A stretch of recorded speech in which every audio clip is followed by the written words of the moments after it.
탈레반에 의해 정권이 넘어간 아프가니스탄 혼돈에 빠져들고 있습니다. 아프간의 마지막으로 남았던 교민도 항공기에 탑승해서 무사히 카불을 떠났습니다. 이번 사태가 국제사회에 어떤 영향을 줄 수 있을지 이야기 나눠보겠습니다. 김영미 분쟁 지역 전문 PD 전화 연결돼 있습니다. PD님 나와 계시죠? 네, 안녕하십니까. 김영미 PD입니다. 네, 아프간 주재 우리 대사관 직원들 그리고 마지막까지 남았던 교민까지 무사히 카불을 탈출했습니다. 탈레반에 의해서 수도 카불이 함락된 이후에 현재 상황은 어떻게 전해 듣고 계십니까? 네, 현재 취재원들이 얘기하기는 공항으로 가는 길이 엄청 혼잡하고 나머지 길목에 총을 든 탈레반들이 보인다고 합니다. 그리고 지금 가장 문제가 탈출하기 위해서 공항으로 가는 사람들 사이에서 이제 어떤 비행기를 탈 수 있을지 그 상황이 지금 가장 위급해 보인다고 하고 일부는 육로로 시도를 하는 것 같은데 육로마다 국경 가는 길에 다 탈레반들이 지키고 있어서 가지 못한다고 합니다. 말씀을 해주셨는데 그 아프가니스탄 현지에 계신 취재원분들이신가요? 네, 저하고 한 20년 동안 같이 연결해서 취재하고 있는 취재원들입니다. 있는 겁니까? 이렇게 연락을 하시는 거 보면?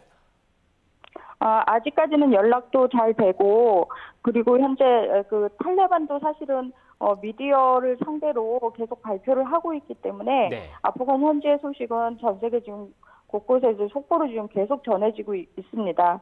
네, 지금 PD님 말씀을 들어보면 그 현지 주민분들이 필사의 탈출을 공항을 통해서 지금 하고 있다라는 말씀을 지금 전해주셨는데 이렇게 탈출 행렬이 이어지는 가장 큰 이유는 뭐라고 보십니까? 20년 전에 탈레반 정부가 워낙 가혹한 정부로 소문이 난 데다가 그리고 여성이나 아이들에 대한 정책 자체가 굉장히 비인권적인 상황도 많고 또 그동안 아프간 정부가 부정부패로 엄청 심한 상황이었기 때문에 그에 대한 보복을 하지 않을까라는 우려 때문에 주민들이 탈출하고 있는 것 같습니다. 네, 지금 저희가 화면으로도 보여드리고 있는데 이렇게 목숨을 건 탈출 시도가 일어나고 있고요.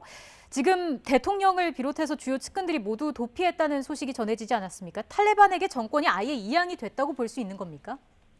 네, 원래 미국의 계획은 미군이 철수한 다음에 그다음에 아프간 정부하고 탈레반 세력이 서로 이렇게 평화롭게 이양하는 그런 모양을 꿈꿨는데요. 일단 아프간 군이 탈레반 군대를 막지 못한 데 이제 그 시간착오가 생겼습니다. 원래 병사들이 한 100명 정도 지킬 거라고 예상되는 지역이라고 한다고 그러면 한 거의 대부분이 유령 병사였었기 때문에 그 아프간 정부군이 속수무책으로 무너지는 바람에 탈레반이 카불로 들어오는 속도가 너무 빨랐습니다. 그래서 미군이 철수도 하기 전에 그리고 민간인들이 대피도 하기 전에 탈레반이 지금 들어오고 그 사이에 아프간 정부를 구성했던 내각들이 다 탈출을 한 것 같습니다. 네. PD님 지금 아프간 정부군 같은 경우에는 미국의 막대한 지원 그리고 뭐 신형 무기 등도 계속 지원이 돼 있지 않았습니까? 상대적으로 이런 그 객관적인 전력만 놓고 보면 탈레반보다 아프간 정부군이 월등하다라는 그런 외신 보도 분석도 많았었는데 이렇게 속수무책으로 무너진 가장 큰 배경은 뭐라고 보십니까? 네, 서방 세계가 분석한 아프간군의 전력은 서류상의 전력입니다. 그래서 서류상에는 그만큼의 병사가 있어야 되고 그 정도 전력이 돼야 되는데 실제로는 그렇지가 못했던 것은 아프간 정부군과 아프간 정부가 부정부패로 거기에 들어가는 모든 돈을 착복한 데 문제가 있었습니다.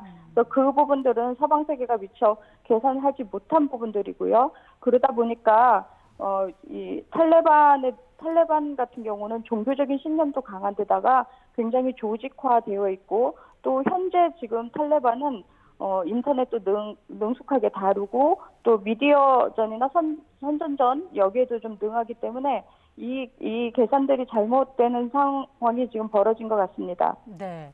각국의 움직임도 좀 보겠습니다. 지금 미국을 비롯해서 서방 대사관들은 철수하는 반면에 중국과 러시아 대사관은 그대로 유지가 되고 있지 않습니까? 그러니까 어떤 입장 차이가 있다고 봐야 할까요? 네, 이번에 이 사태가 벌어지기 전부터 작년부터 탈레반은 조직적으로 미국과 평화 협상을 하고 있었고요.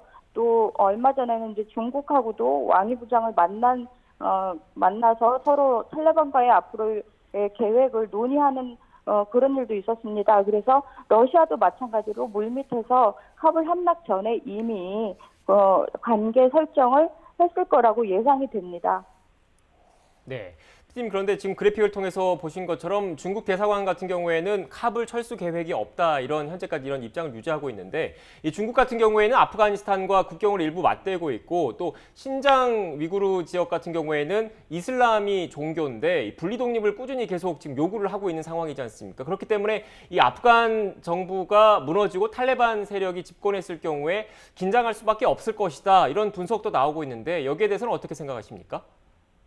탈레반과 그 신장 위구르는 그 20년 동안 서로 연결된 같은 종교라는 고리가 있습니다. 중국도 충분히 이 부분들을 예상하고 있었을 거고, 또 탈레반과 관계를 외교 관계로 잘 설정을 해서 이 부분을 집중적으로 아마 신경을 쓸 것 같습니다. 근데 탈레반 입장에서 봤을 때는 중국이 앞으로 어떤 자본을 가지고 들어올 수 있을지, 그러니까 미국의 대체 세력으로 중국을 생각했을 수도 있고요. 그리고 지금 현재 우리가 탈레반이 어떤 생각을 하고 또 앞으로 어떻게 아프간을 통치할지 그 생각을 정확하게 알지는 못하고 있습니다. 그래서 앞으로 추이를 지켜봐야 되겠지만 20년 전의 탈레반과 지금 탈레반은 많이 다르고요.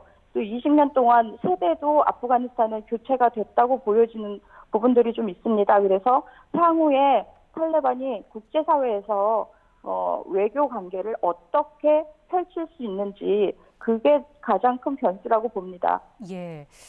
자, 이런 가운데 바이든 미국 대통령이 아프간 전쟁을 끝내기로 한 결정을 후회하지 않는다라면서 철군을 옹호했습니다. 미국 같은 경우는 이번 사태에 대해서 어느 정도 책임이 있다고 봐야 할까요? 애초에 아프간 전쟁이 일어났을 때 여성 해방이라는 부분도 전쟁의 명분으로 삼았습니다. 예. 그래서 탈레반이 여성에 대한 정책, 또 인권에 대한 정책을 제대로 내놓지 못하거나 아니면 20년 전처럼 그렇게 가혹하게 비인권적인 처사를 한다고 그러면 미국이 앞으로 더 많은 비난을 받을 거라고 예상이 되고요. 바이든 입장에서는 지금이라도 아프간에서 미군을 철군하지 않으면 또 다른 정치적 명분을 잡은 기회를 노려야 되는데 그러기가 쉽지 않을 거라고 보여집니다. 그래서 이번에 아마 아프간에서 모든 철군을 하고 아프간과의 계산을 완전히 끝내겠다, 이런 생각을 가지고 지금 철군을 준비하는 것 같습니다. 네. 지금 PD님은 분쟁 지역 전문 PD님이시니까 추가적으로 이 질문을 좀 드릴게요. 역사적으로 지금 이 탈레반 같은 경우에 소련이 아프가니스탄을 침공한 적이 있지 않습니까? 그때 미국이 반군을 지원을 했고 이 반군 세력 가운데 탈레반이 있었다라고 하더라고요. 결국 어떻게 보면 미국이 탈레반의 초창기 기틀을 좀 다져준 측면이 있는데 지금 수십 년이 지나고 나서는 결국 이런 그 모습이 나오게 됐거든요. 이에 대한 이런 비판적인 시각이 미국 내에서도 꾸준히 나오고 있다고 하던데 어떻게 보세요? 그 당시는 80년대는 미소 냉전 시대였고요. 네. 지금은 오히려 중국이 변수로 나오지 않을까라는 생각을 합니다.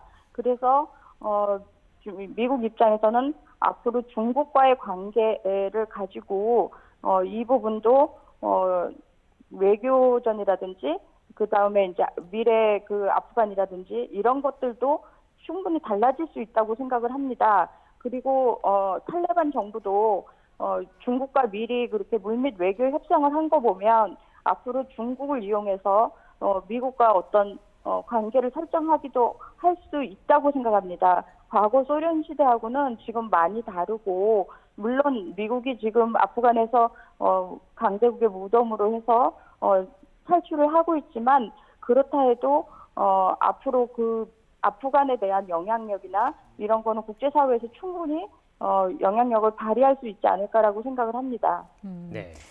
자, 앞으로가 또 궁금해지는데 탈레반 합법적인 정부로 국제사회의 인정을 받을 수 있게 될까요?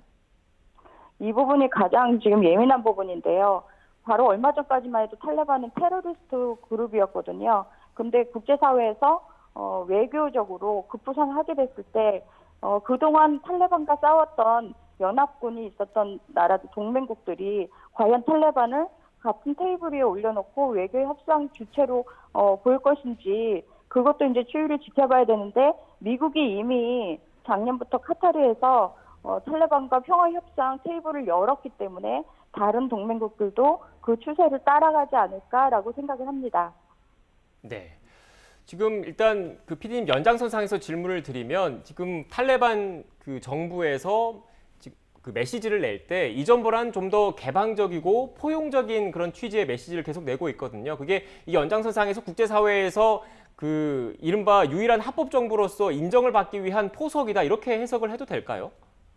예, 옛날에 그 아프간 전쟁이 일어났을 때 탈레반 정부가 무너지게 된 명분 중에 하나가 비인권적인 처사들, 가혹한 정부라는 그런 오명이 있습니다. 그래서 탈레반은 그거를 충분히 이해를 하고 있을 것이고 다시 그 과오를 범하지 않을 거라고 생각합니다. 그리고 탈레반 세력들도 많이 세대 교체가 된 상황이기 때문에 좀 더 국제사회에서 탈레반을 부각시킬 수 있는 그런 외교 전략을 충분히 구사할 거라고 생각이 들고요. 예. 그리고 탈레반은 미디어전에도 굉장히 능한 그런 세력들입니다. 그래서 기자들에게 어떤 메시지를 보내고 또 계속 성명을 발표하고 또한 어저께 나온 그 대통령 공에서의 사진 같은 경우도 굉장히 치밀한 미디어 전략이라고 생각합니다. 이 정도를 구사할 수 있다고 그러면 앞으로도 그런 식으로 국제사회에서 자신들의 존재감을 충분히 부각시키면서 탈레반 정부를 합법적인 정부로 자신들이 인정받을 수 있도록 아마 노력할 거라고 생각을 합니다.